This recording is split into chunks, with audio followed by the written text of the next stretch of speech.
Pertanyaan pertama mungkin saya akan ajukan kepada Pak Edi terlebih dahulu. Kalau dari MPR sendiri dan, dari Anda, bagaimana Anda melihat ESG ini tidak hanya sebatas di atas kertas, tidak hanya sebatas seremonial dan benar-benar bisa seluruh regulasi yang dikeluarkan di Indonesia itu bisa mendukung cita yang ada dalam implementasi ESG di industri-industri yang ada di seluruh Indonesia? Silakan Pak. Baik, terima kasih. Tadi saya kira apa yang disampaikan oleh Bapak Menteri Lingkungan Hidup sudah mencakup apa unsur dan esensi dari ESG yang memang perlu diterapkan.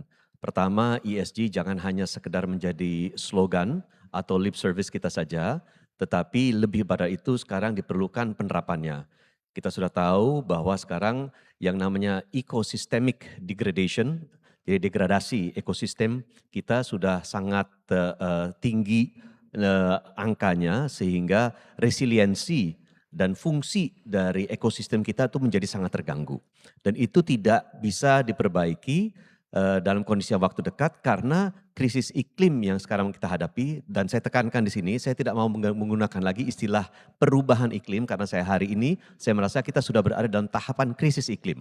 Satu tahap di atas perubahan iklim, satu tahap di bawah bencana iklim. Nah, sehingga itu ke depannya kita akan menghadapi semakin banyak lagi hujan ekstrim, banjir bandang, kekeringan yang meluas, kebakaran hutan dan lain-lain akibat krisis iklim yang kita hadapi itu.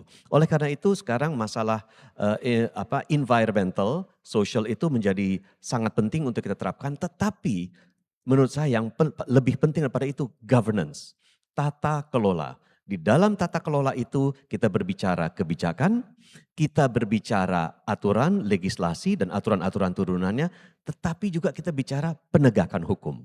Nah, jadi saya kira 3 rangkaian itu menjadi amat sangat penting di dalam kita melaksanakan peran ESG secara real. Agar apa? Tadi disampaikan oleh Bapak Menteri bahwa inaction, tidak melakukan apa-apa, itu justru akan membawa dampak yang lebih besar dari aspek kerugian.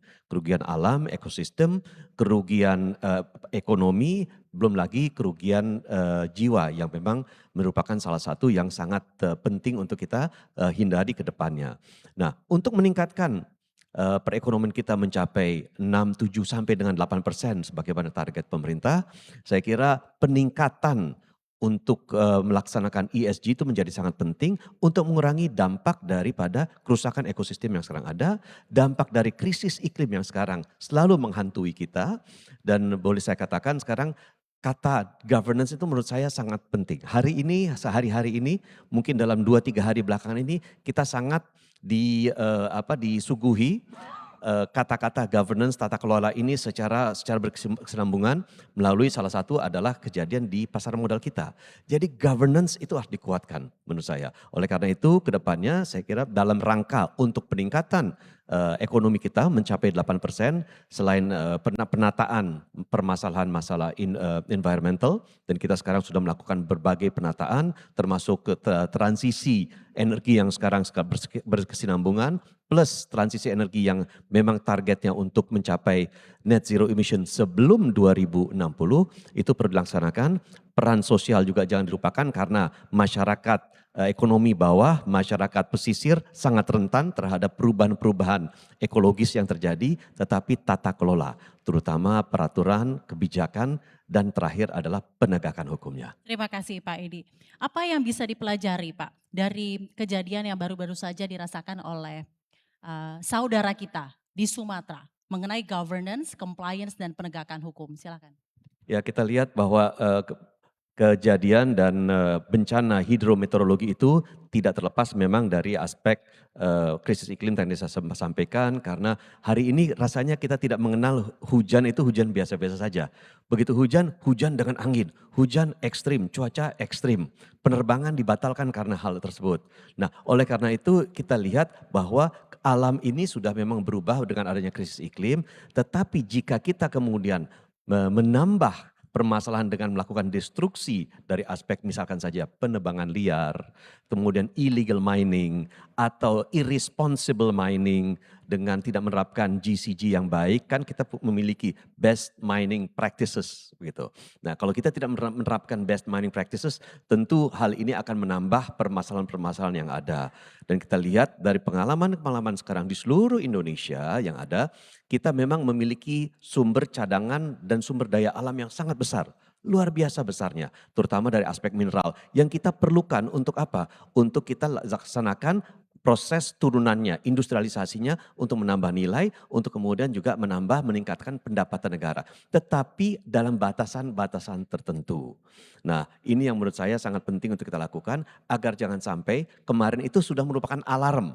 Kejadian kemarin merupakan alarm. Kalau kita tidak belajar dari alarm kemarin itu, sungguh kita merupakan bangsa yang menyia-nyiakan kesempatan kedua yang akan diberikan kepada kita. Terima kasih Pak Edi. Kita beri Pak Edi, kalau dari sudut pandang Pak Edi, apa sebenarnya insentif kebijakan yang paling realistis?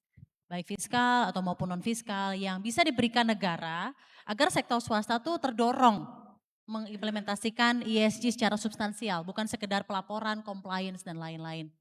Silakan Pak. Baik, terima kasih. Kalau kita bicara simplistik saja, kita bicara tentang insentif dan disinsentif dalam hari ini.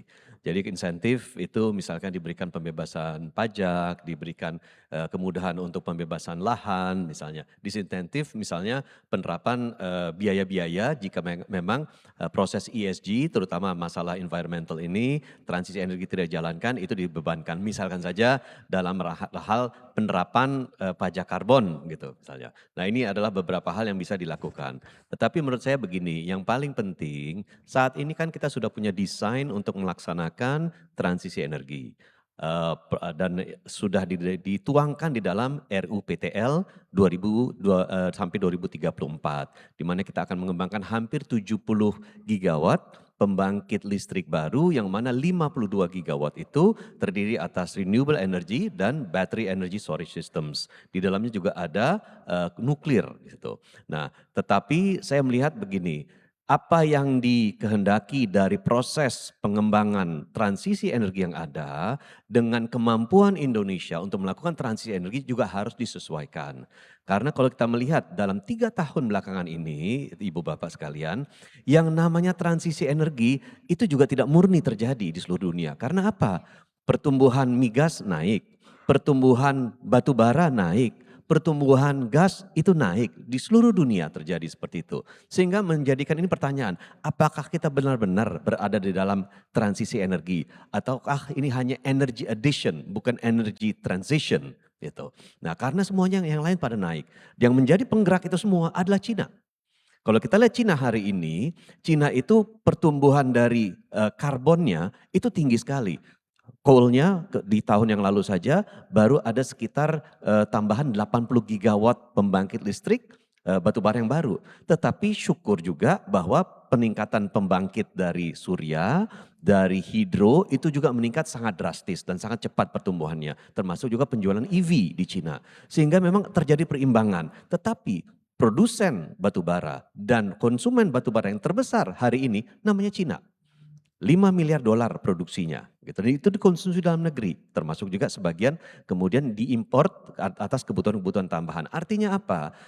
Negara-negara besar juga melakukan penyesuaian kok terhadap proses transisi energinya.